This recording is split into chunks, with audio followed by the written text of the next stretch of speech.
নমস্কার বন্ধুরা, তোমরা সবাই কেমন আছো? আশা করি সকলে খুবই ভালো আছো। পম্পা সিম্পল কুকে সবাইকে স্বাগত। চলে এসেছি আজকে ভীষণ টেস্টি হেলদি একটা স্কুল অফিস কিংবা সকালের জলখাবার রেসিপি শেয়ার করতে। এটা তোমরা সন্ধ্যের টিফিন হিসেবেও বানিয়ে নিতে পারো।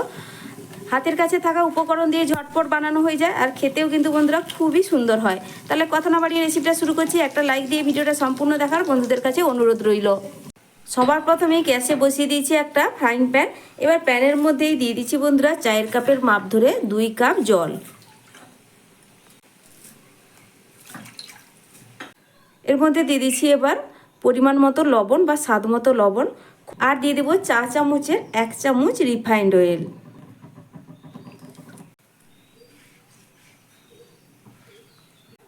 লবণ আর তেল ভালো করে মিশিয়ে নিলাম। এবার জলটা আমি হালকা একটু ফুটে ওঠা পর্যন্ত অপেক্ষা করব। সব কিছু জলের সঙ্গে ভালো করে মিশিয়ে নিয়ে জলটা একটু ফুটে ওঠা পর্যন্ত অপেক্ষা করব, তবে খুব বেশি জল ফুটানোর প্রয়োজন নেই। এবার এখানে দেখো বন্ধুরা জলটা হালকা ফুটে উঠেছে, গ্যাস একদম লোতে করে দিয়ে যেই কাপের মাপ ধরে আমি জল ব্যবহার করেছিলাম ওই কাপেরই এখানে 1 কাপ নিয়ে নিয়েছি সুজি। তো অবশ্যই যে কোনো কিছুর একটা মাপ ধরে জলের ব্যবহার করবে, তাহলে কিন্তু রেসিপিটা একদম পারফেক্ট হবে। গ্যাসের ফ্লেম অবশ্যই লোতে রাখবে। তারপরে সুজিটা এইভাবে অল্প অল্প করে দিয়ে মিশিয়ে নিতে হবে। এবার অনবরত নাড়াচাড়া করে সুন্দর একটা ডো রেডি করে নেব এই সুজির। আমি মাত্র 1 কাপ সুজি দিয়ে আজকে টিফিন রেসিপিটা বানাচ্ছি। খুব বেশি বানাবো না বন্ধুরা, বাচ্চাদের টিফিনের জন্য বানাচ্ছি। তবে তোমরা তোমাদের পছন্দ মতো বা পরিমাণ মতো রেসিপিটা। আমি আজকে মাত্র 1 কাপ সুজি দিয়ে আজকের এই টিফিন রেসিপিটা শেয়ার করছি, কারণ খুব বেশি বানাবো না। বাচ্চাদের স্কুলের টিফিনের জন্যই অল্প করে বানাচ্ছি। তবে তোমাদের পরিমাণ মতো সুজির পরিমাণটা তোমরা বাড়িয়ে কিংবা কমিয়ে নিতে পারো। তবে খেয়াল রাখতে হবে যতটা পরিমাণ সুজি ঠিক তার ডবল পরিমাণ কিন্তু এখানে জল ব্যবহার করতে হবে। ভীষণই হেলদি এবং খুবই টেস্টি মুখরোচক একটা টিফিন রেসিপি শেয়ার করছি বন্ধুরা, সম্পূর্ণ দেখার অনুরোধ রইল। আশা করছি তোমাদের খুবই ভালো লাগবে। আর ঘরোয়া উপকরণ দিয়ে মানে হাতের কাছে থাকা উপকরণ দিয়ে বানিয়ে নিতে পারবে, বাচ্চা বড় সবাই ভীষণ পছন্দ করবে। তোমরা এটা স্কুল অফিসের টিফিন কিংবা সকালের জলখাবার বা সন্ধ্যের টিফিন হিসেবেও বানিয়ে নিতে পারো।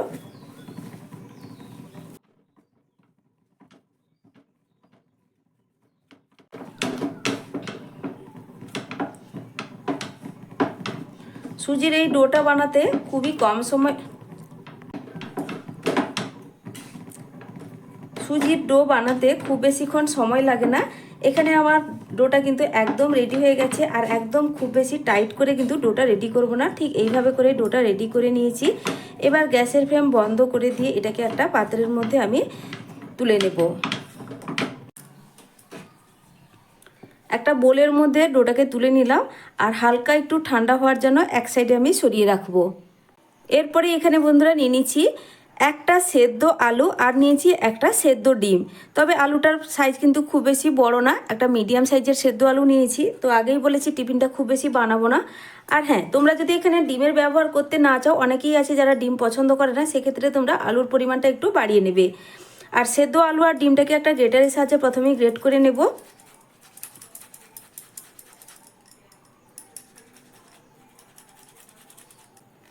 তো আলু গ্রেট করা হয়ে গেছে, এবার সেদ্ধ ডিমটাকেও একইভাবে গ্রেট করে নিচ্ছি। যারা ডিম পছন্দ করে তারা অবশ্যই এখানে একটা ডিম এইভাবে ব্যবহার করবে, তাহলে দেখবে এই টিফিনের টেস্ট অনেকটাই বেড়ে যাবে। বা বিশেষ করে বাচ্চারা খুবই পছন্দ করবে একটা ডিম দিয়ে দিলে। আর ডিম দেওয়ার কারণে রেসিপিটা কিন্তু অনেকটা হেলদিও তৈরি হবে।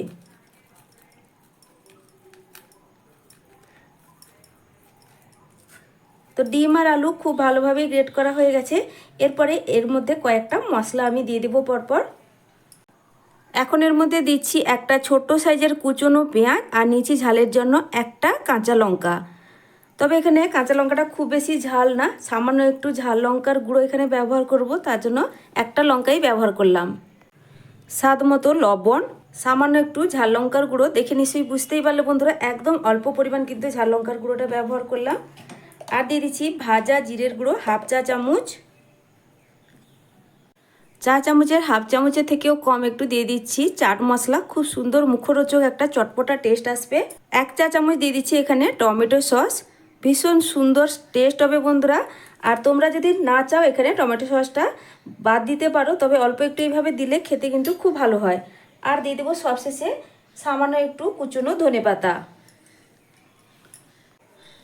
আমি এখানে আলুর এই মশলা বা পুরটাকে রান্না করলাম না, সব মশলাই কাঁচা মশলা এর মধ্যে মিশিয়ে নিলাম। তোমাদের হাতের কাছে সময় থাকলে তোমরা কিন্তু চাইলে এখানে আলুটাকে একটু রান্না করে নিতে পারো, মানে পেঁয়াজ মশলাগুলো ভেজে নিয়ে আলু আর ডিমটাকে একটু নাড়াচাড়া করে তৈরি করে নিতে পারো। তবে এইভাবে বানালেও তাড়াতাড়ি কম সময়ের মধ্যে রেডি হয় আর খেতেও কিন্তু খুব ভালোই লাগে। আমার চ্যানেলে নতুন বন্ধু পুরনো বন্ধু সবাইকে স্বাগত। তোমাদের জন্য অনেকটা ভালোবাসা বন্ধুরা, তোমরাও আমাকে ভালোবাসা দিয়ে পাশে থেকো। আর রেসিপিটা আশা করছি সম্পূর্ণ দেখার পর ভালো লাগবে। আর যদি ভালো লাগে বন্ধুরা তাহলে একটা লাইক আর সুন্দর একটা মতামতের মাধ্যমে জানাতে ভুলবে না। আর বাড়িতে বানিয়ে অবশ্যই খেয়ে দেখবে। আলুর পুর একদম রেডি। এবার এটাকে এক সাইডে আমি সরিয়ে এখন রেখে দিচ্ছি। এখানে একটা বড় বাটির পরে নিয়ে নিলাম, তারপরে দিয়ে দিচ্ছি এর মধ্যে পুরো ভর্তি ভর্তি করে 2 চামচ ময়দা। ময়দার জায়গায় তোমরা এখানে আটাও ব্যবহার করতে পারো। এর মধ্যে দিয়ে দিচ্ছি চা চামচের 3 ভাগের 1 ভাগ একদম অল্প পরিমাণ একটু চিলি ফ্লেক্স, সঙ্গে দিয়ে দিচ্ছি অল্প একটু কালো জিরে, দিয়ে দিচ্ছি কিছুটা কুচনো ধনেপাতা, একদম কিন্তু অল্প পরিমাণ, খুব বেশি এখানে যাবে না। আর দিয়ে দেবো সবশেষে স্বাদ মতো লবণ। এবার অল্প অল্প করে জল দিয়ে এখানে একটা ব্যাটার তৈরি করে নেব। আর খুব বেশি এই ব্যাটারটা পাতলা হবে না আর একদম কিন্তু ঘন করেও হবে না।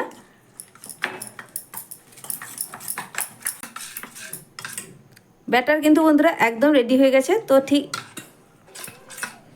খুব ভালোভাবে মেশানো হয়ে গেছে আর ব্যাটারের ঘনত্বটা ঠিক এইভাবে করে বানিয়ে নিয়েছি। তো এবার এই ব্যাটারটাকেও আমি এক সাইডে সরিয়ে রাখছি। এবার আগে থেকে যে সুজির ডোটা ঢাকা দিয়ে রেখেছিলাম, ঢাকনাটা সরিয়ে একবার ভালো করে আমি ডোটাকে ঠেসে নেব। আর এখন কিন্তু পুরোপুরি ঠান্ডা হয়ে যায়নি, ঈষদুষ্ণ গরম আছে। তো ভালো করে একটু এটাকে ঠেসে নিয়েছি এবার। তো ডোটা খুব ভালোভাবে একটু ঠেসে নিয়েছি। এবার এখানে আমি ডোটাকে সমান 2 ভাগে বড় বড় করে একটা লেচি করে নিচ্ছি। তো দেখো দুটো লেচি কিন্তু একটু বড় করেই করে নিলাম। এতে কি হবে, তাড়াতাড়ি করে কিন্তু আমার টিফিনগুলো তৈরি করা হয়ে যাবে।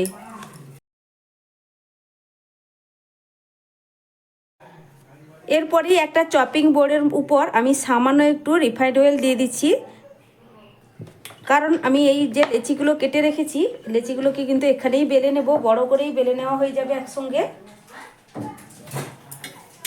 ভালোভাবে তেলটা লাগিয়ে দিচ্ছি যাতে লেচিটা বেলে নেওয়ার সময় কোনোভাবেই কিন্তু এই বোর্ডের উপর লেগে যাবে না।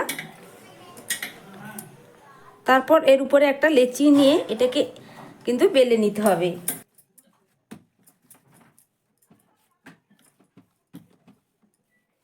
তোমরা কিন্তু বন্ধুরা এই কাজটা বেলন পিঁড়ির উপরও বানিয়ে নিতে পারো, মানে লেচিটাকে বেলে নিতে পারো। আর আমি এখানে একটু লম্বালম্বি করেই বেলে নিচ্ছি, তাহলে একসঙ্গে আমার এখানে দুটো রুটি বেলে নেওয়া হয়ে যাবে। এখন একটা বাটি নিয়েছি, বাটির মাপ করে এখানে দুটো রুটি আমি কিন্তু কেটে নেব, ঠিক এইভাবে।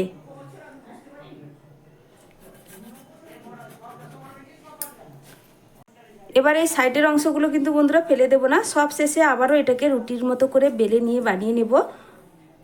এবার তোমাদেরকে আমি ঝটপট বানিয়ে দেখিয়ে দিচ্ছি। তো দেখো আগে থেকে যে আলুর পুরটা রেডি করে রেখেছিলাম, এবার কিছুটা করে আমি দিয়ে দিচ্ছি। দুটো রুটির উপরই সমান ভাগে দিয়ে দিচ্ছি। তারপর চামচ দিয়ে এটাকে একটু ছড়িয়ে দেব আলুর পুরটাকে।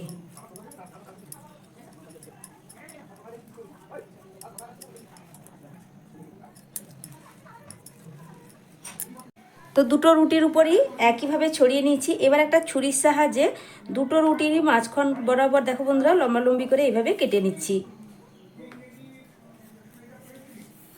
একদম কিন্তু বানানো সহজ, একবার দেখলেই যে কেউ বানিয়ে নিতে পারবে। তো দেখো খুব সহজেই তোমাদেরকে বানিয়ে দেখিয়ে দিচ্ছি। এবার আমি এক সাইডে ধরে এটার উপর হালকাভাবে ভাঁজ দিলাম, কোনোভাবে কিন্তু চেপে চেপে এর মুখ বন্ধ করার প্রয়োজন নেই, হালকা একটু চাপ দিলেই এইভাবে কিন্তু রেডি হয়ে যাবে। তো একটা রেডি হয়ে গেল, আবারও একইভাবে দেখো এইভাবে ভাঁজ দিয়ে দিলাম। একদম আলতোভাবে এগুলোকে একটু চাপ দিয়ে দিচ্ছি।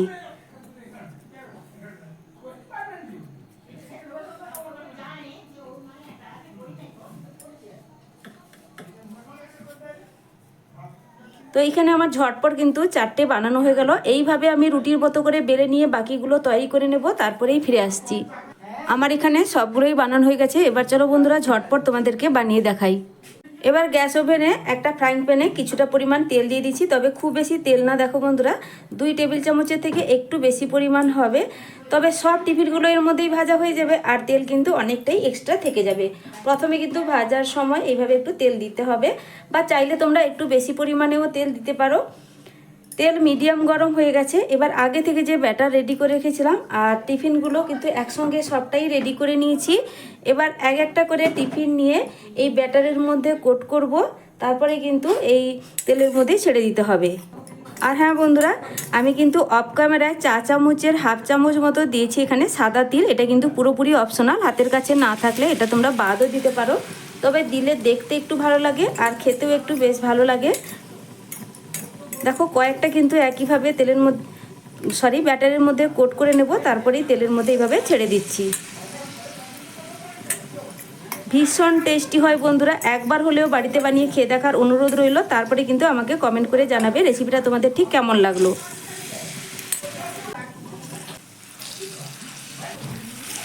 তো বন্ধুরা দেখো কয়েকটা প্যানের মধ্যে দিয়ে দিচ্ছি আর সাথে সাথে উল্টাবো না। যখন এক সাইড সুন্দর একটা কালার ধরবে তারপরে কিন্তু এগুলোকে উল্টে দিতে হবে।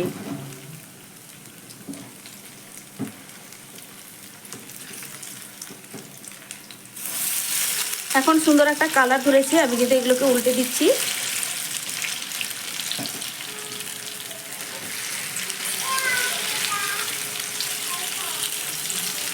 দুই সাইড উল্টে পাল্টে হালকা একটা কালার চেঞ্জ করে এগুলোকে ভেজে নেব। খুব বেশি লাল লাল করে ভেজে নেওয়ারও প্রয়োজন নেই, কারণ সুজিটা আগে থেকে যেহেতু আমার রান্না করা আছে, এগুলো ভাজতে খুব বেশিক্ষণ সময় লাগবে না।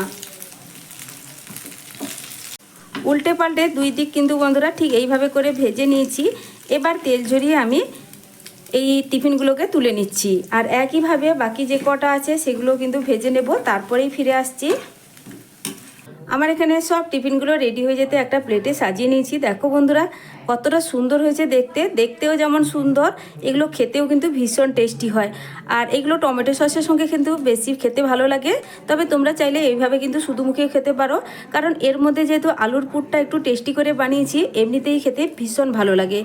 তো নতুন বন্ধুরা আমার রেসিপি কেমন লাগলো অবশ্যই কমেন্ট করে জানাবে।